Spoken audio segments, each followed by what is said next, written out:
Ever walked out of the job you gave everything to only to find out the man who fired you was sleeping with your wife?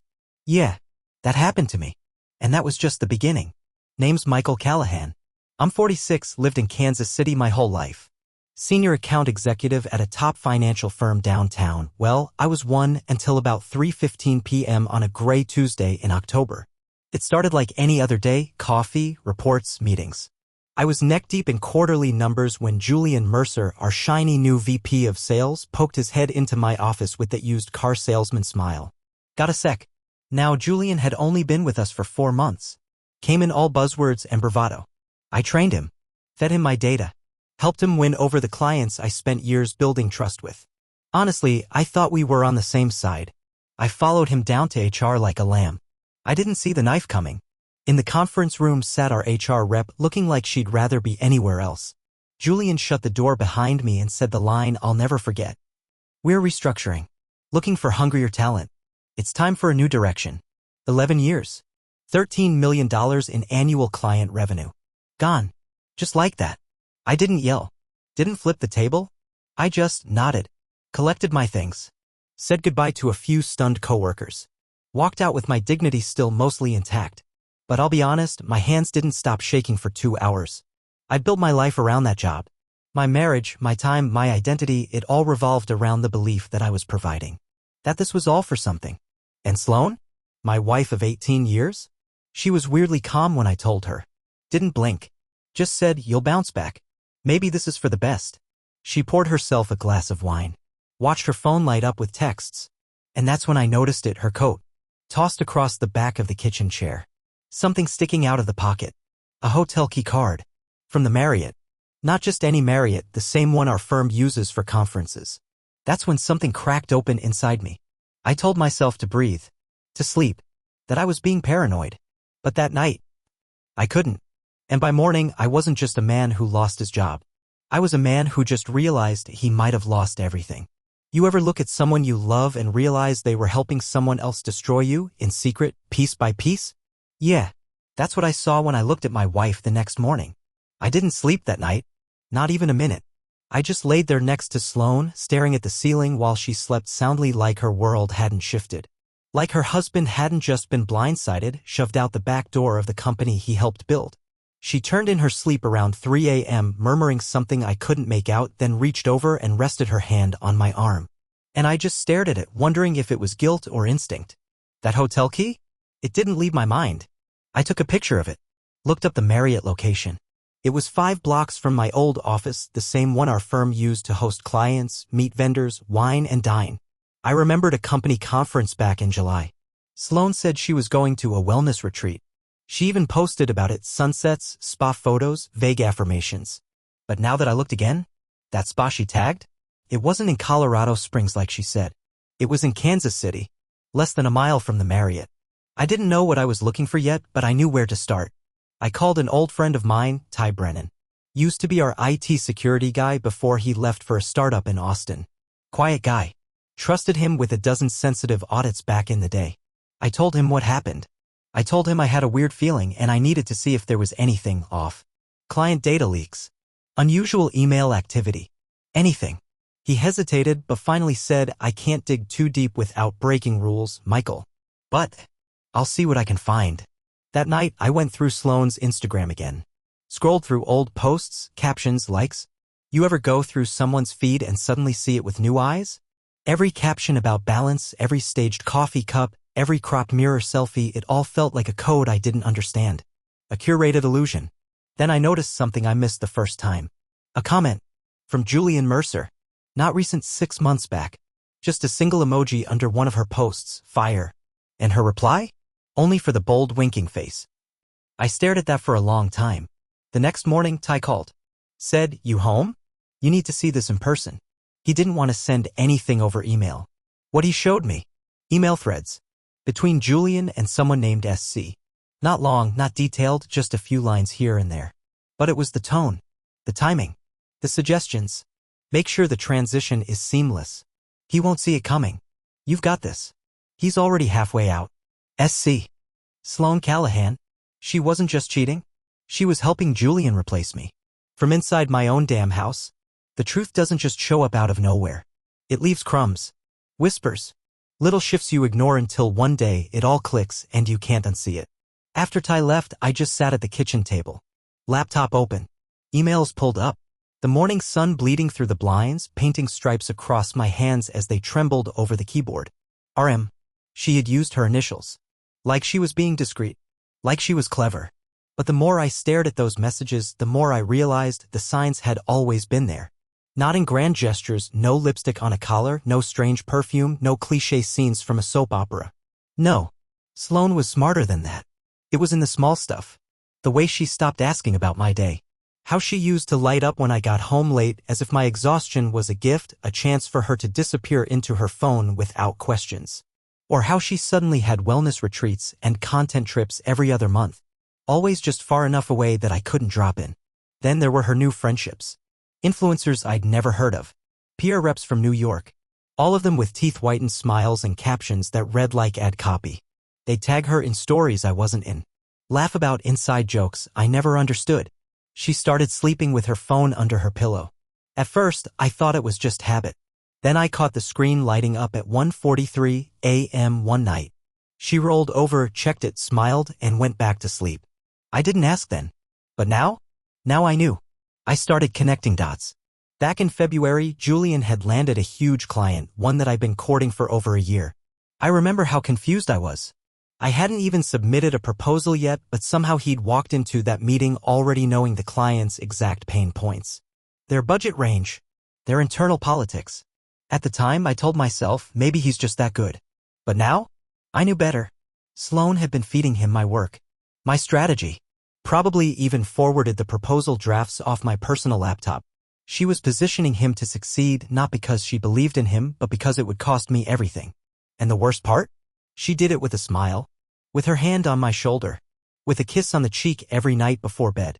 All those nights I thought she was supporting me through stress? She was just watching the clock. Counting down the days until I was no longer useful. Sometimes the people you work with know you better than your own family.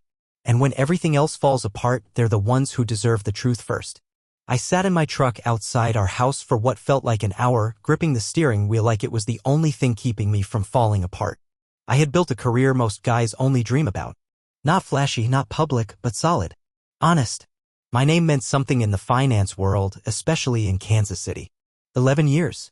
18 portfolios. Dozens of families and businesses that trusted me not just with their money, but with their futures. And now all of that had been handed to Julian Mercer. Like I was just some temp who'd aged out of relevance. But here's the thing. When you spend years showing up for people, really showing up, they remember that. They don't forget it just because someone with a shinier suit starts making calls. So I made 3. Not dramatic. No sob stories. No accusations.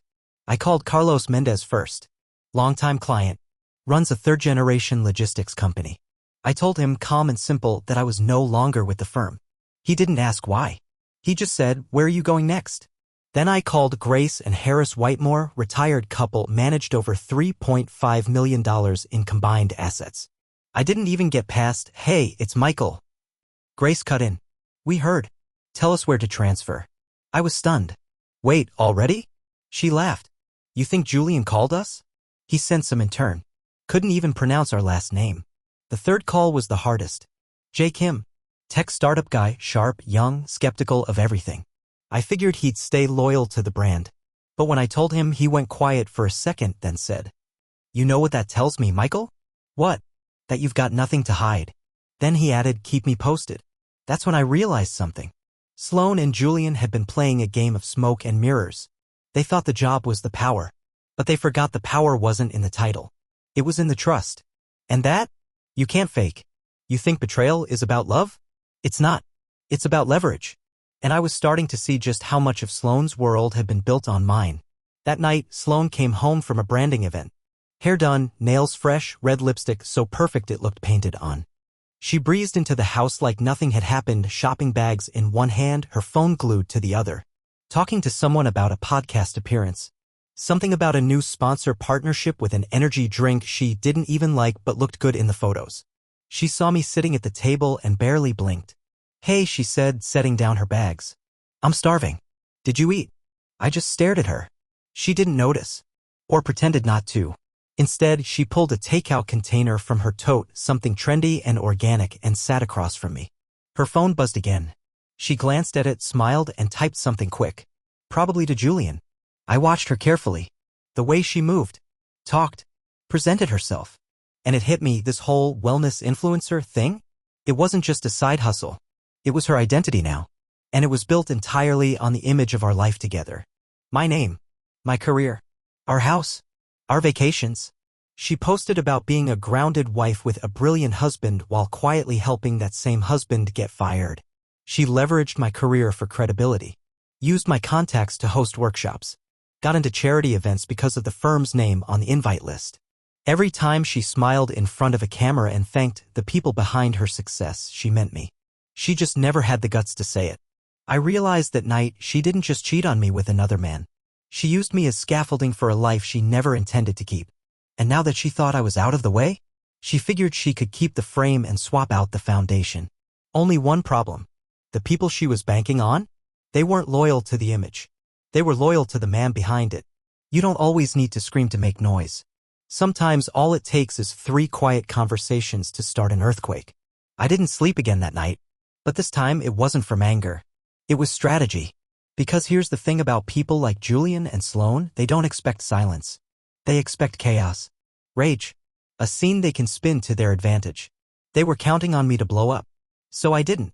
Instead, I waited until morning. I made a pot of coffee. Sat down at my desk. Opened my old client roster, names I knew better than half my family. And I started dialing. I wasn't trying to poach. I wasn't selling anything. I just told the truth. I'm no longer with the firm, I said each time. But I want you to know it was not my decision. And I respect your right to stay, switch, or walk away. That's it. No gossip. No accusations. Just calm transparency. And what I got back? Silence at first. Then, what really happened, Michael? We heard rumors. None of it sounds like you. Are they seriously letting Julian take over your accounts? Within 48 hours, 3 accounts were closed. 4 were frozen. 2 more sent requests for internal review. Corporate speak for were thinking about jumping ship. And then the first email hit. Subject line, urgent portfolio realignment, immediate attention needed. It was from the firm's CEO. Sent to the entire senior team. Julian was CC'd. I wasn't. But I saw it anyway because not everyone there had turned on me. Some still believed in what I'd built.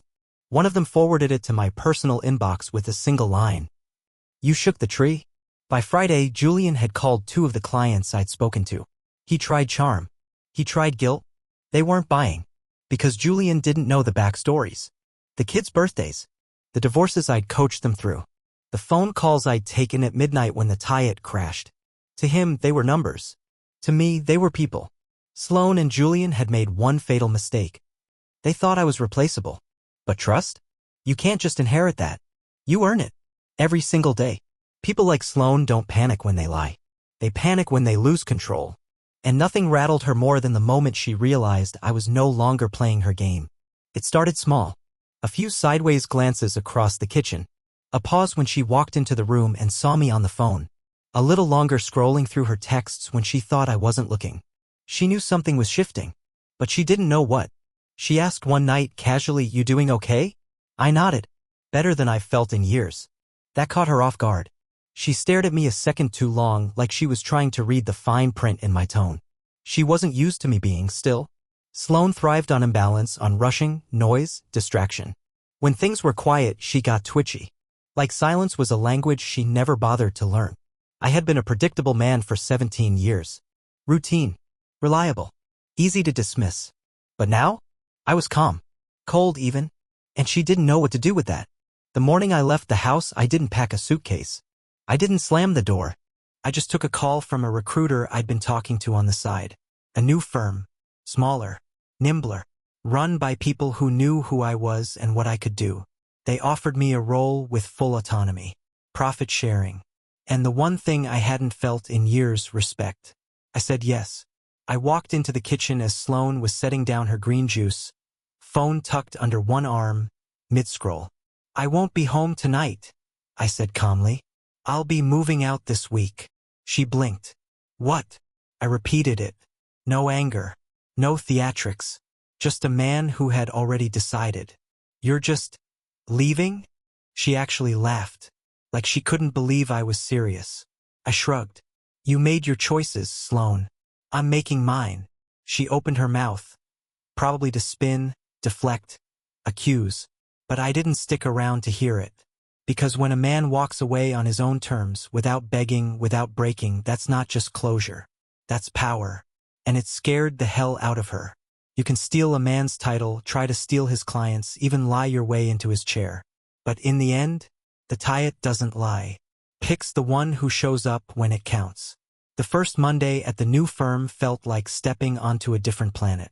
No marble lobby. No catered lunches. Just a lean team in a converted warehouse office. Laptops open, sleeves rolled.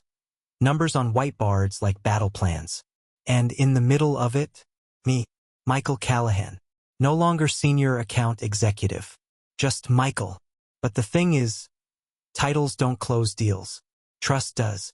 By Wednesday, 3 of my former clients had followed me. No questions asked. By Friday, I'd signed for more.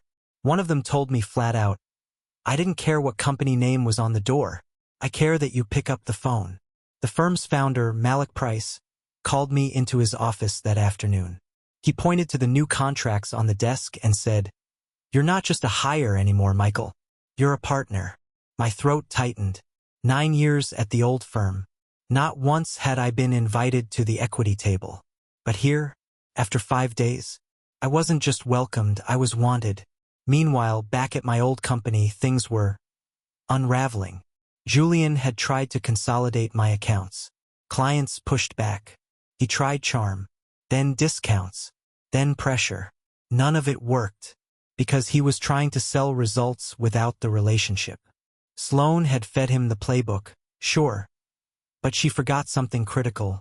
You can't outsource loyalty. Then came the acquisition talks. The firm had been eyeing a merger with a West Coast investment group. Big payday. Lots of press. But word started spreading, whispers about internal sabotage. About a top exec being ousted under sketchy circumstances. About client loss. The buyers paused, then pulled out. Overnight, the stock dropped. Internal morale collapsed. Julian started canceling meetings. Sloane's influencer friends stopped tagging her. Because the Tayat had spoken. And it didn't choose them. Chose me. You can't cheat your way into someone else's life and expect to keep the perks. Especially when those perks were never really yours to begin with. I was sitting on the balcony of my new place. A modest condo overlooking Brush Creek. When the first ripple hit. It was a Thursday afternoon.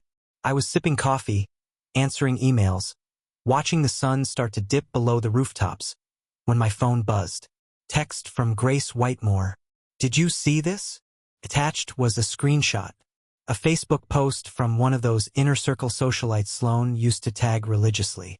The caption? Some people forget who helped them up. Then they fall. No names. But everyone knew.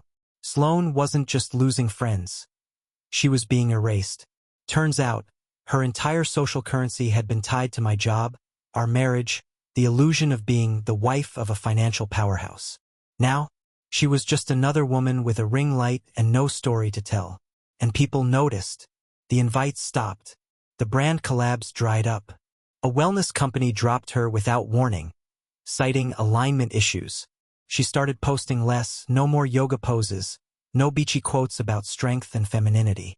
And when she did show up online, her smile didn't quite reach her eyes. She looked tired, empty. Even her followers saw it. I remember one comment under her last post before she went dark. Something's off. You okay? She never responded. But I knew.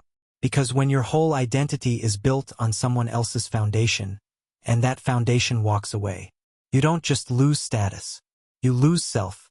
And the truth is, Sloane didn't just lose a husband. She lost the version of herself that only ever existed because I kept showing up. Rust isn't something you inherit.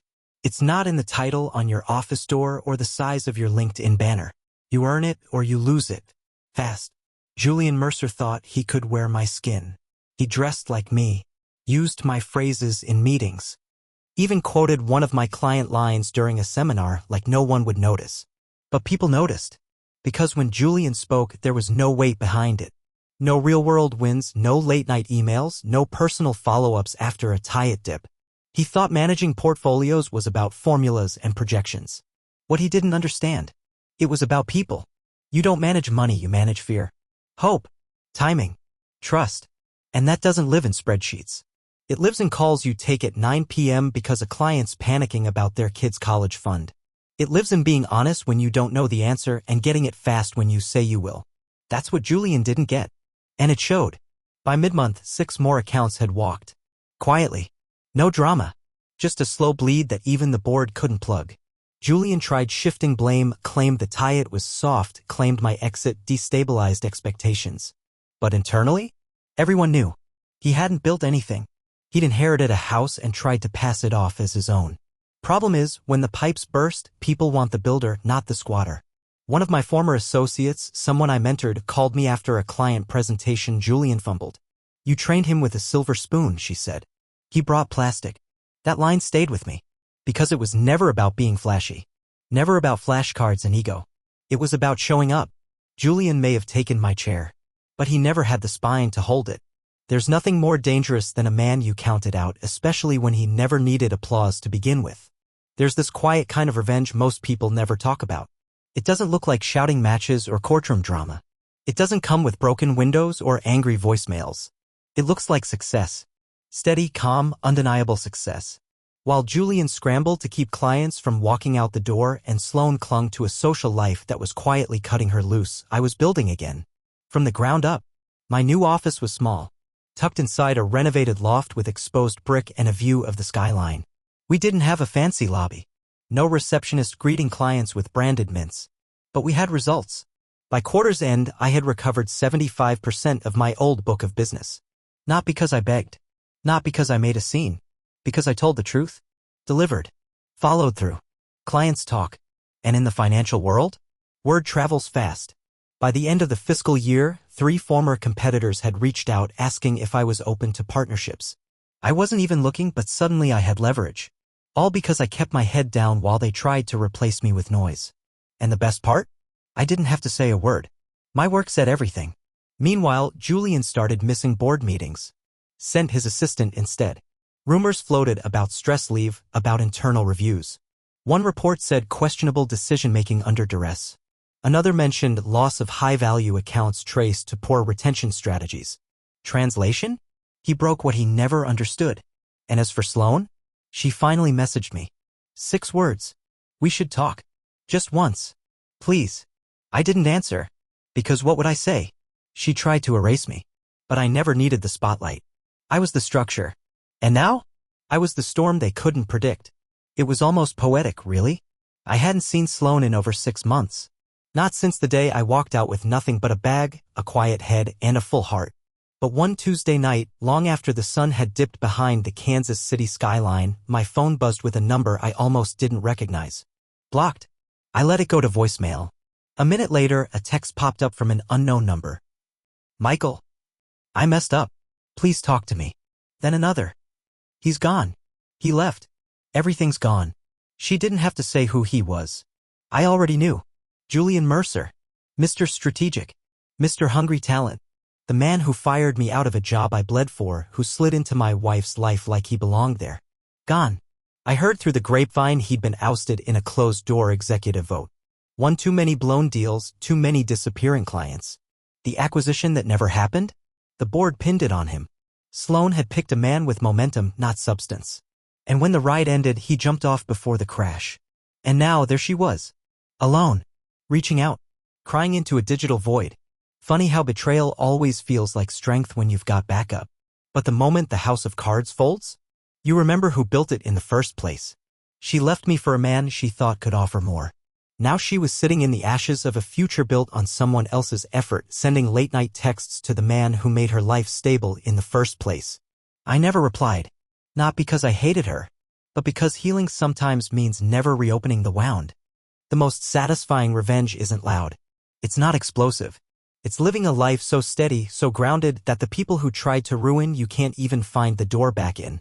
I used to think closure meant a conversation. Some big moment where she'd cry, I'd yell, and we'd both walk away carrying equal pieces of the wreckage. But the truth? Closure is what you give yourself when you finally stop caring about their version of the story. Sloane wanted me to answer her, to let her explain, twist the narrative, maybe even twist me back into the man who once fought for her smile. But I wasn't that man anymore. Because while she was busy building a brand, I was building a life. A real one. I'd settled into my new place. Bought a dog, Finn, golden retriever, clumsy as hell. Started running again. Even took up woodworking, something I hadn't done since my dad passed. And at work? We were thriving. Not just surviving, thriving. New clients. A waiting list. We just broken ground on our own building, a modest but clean office with a glass front entry and a quiet plaque that said Callahan and Lane. Yeah, I let my name go first. Not out of ego. Out of ownership. Because I wasn't hiding behind anyone anymore. Then one night I was standing in the kitchen, sipping coffee, scrolling emails, and I saw it. An article. Sloane Callahan's wellness brand severs ties amid scandal. The company she once propped herself up with had dropped her. Apparently, a PR leak had surfaced, one that hinted she'd played a role in her husband's professional sabotage while launching her influencer platform. The comments were brutal. The partnerships vanished. The last candle of her curated empire? Snuffed. She went dark on social media the next day. I didn't smile when I read that. I didn't gloat. I just set my coffee down, scratched Finn behind the ears, and looked out the window. Because peace isn't found in someone else's collapse. It's found in the life you choose to build after they try to bury you. Some people scream on the way down. Others fall so quietly you don't even hear the impact because by then no one's listening anymore. You'd think someone like Sloane would go out with fireworks. Big drama. A tell-all video. Maybe a desperate bid for public sympathy. But instead, she disappeared. Not all at once. Not in a blaze. Just slowly. First, the tags stopped. The polished brunches. The collab announcements with overpriced candles and boutique kombucha. Then came the unfollows. The retreat of her circle. The kind of silence that hums louder than applause ever did. By winter, she was gone from every platform. I heard from a friend at one of the charity boards she used to schmooze with that she tried to rejoin under a new wellness alias. They didn't even respond. When your reputation is built on curation instead of character, all it takes is a single truth to undo the illusion. But it wasn't just the public side that vanished. Tyler, our teenage son, stopped visiting. He saw through her first. Ella, our daughter, had tried to hold out hope, but eventually she stopped answering her calls too. Sloane had traded legacy for spotlight. And when the spotlight moved, she was just another woman holding a broken ring and a list of missed calls. She sent me one last email. No subject line. Just 4 words. Can we talk? Please. I didn't open it. Because the version of me that would have needed that conversation? He's gone. She had her chance to be honest. To come clean. To choose the man who showed up for her day after day, year after year. And when she didn't, she made her own ending. One that didn't come with a bang, but with silence. They thought they'd end me. But endings are just beginnings when you choose to write your own next chapter. 1 year to the day after Julian fired me and Sloane chose ambition over loyalty, I stood outside a sleek new building in downtown Kansas City. Frost on the ground. Breath visible in the air. My name etched into the glass above the doorway. Callahan and Lane Financial. It wasn't just a firm. It was a monument to everything I built after the storm. The inside smelled like new carpet and clean wood. Desks hummed with life. My team, people I handpicked, people who believed in what we stood for, were already on calls, meeting clients, making real things happen. No politics. No stolen strategies. Just clarity. Control. Freedom. And as I stood there, coffee in hand, phone buzzing with new leads, something hit me. I didn't just survive betrayal. I outgrew it. Across town, the old firm was rebranding. Word was they couldn't shake the bad press. The acquisition failed. The board turned over. Julian vanished into consulting work nobody wanted. Sloane? Still silent. Maybe she thought silence would make her look graceful. Or maybe she finally realized. You can't rebuild on broken ground. I got one last email from her a few weeks ago. Subject, just one conversation? I didn't open it. Didn't need to. Because by then I wasn't chasing closure. I was the closure. Somewhere, she's probably still wondering how it all fell apart. How the plan she crafted with such precision crumbled under its own weight. But I know how. She bet on the wrong man. She thought betrayal would give her power. But in the end, I took everything back. Not with rage. Not with revenge. with results, with truth, with time. So if you're out there sitting in the ashes of something someone else tried to burn to the ground, don't wait for justice. Build better, because the best revenge is never needing it.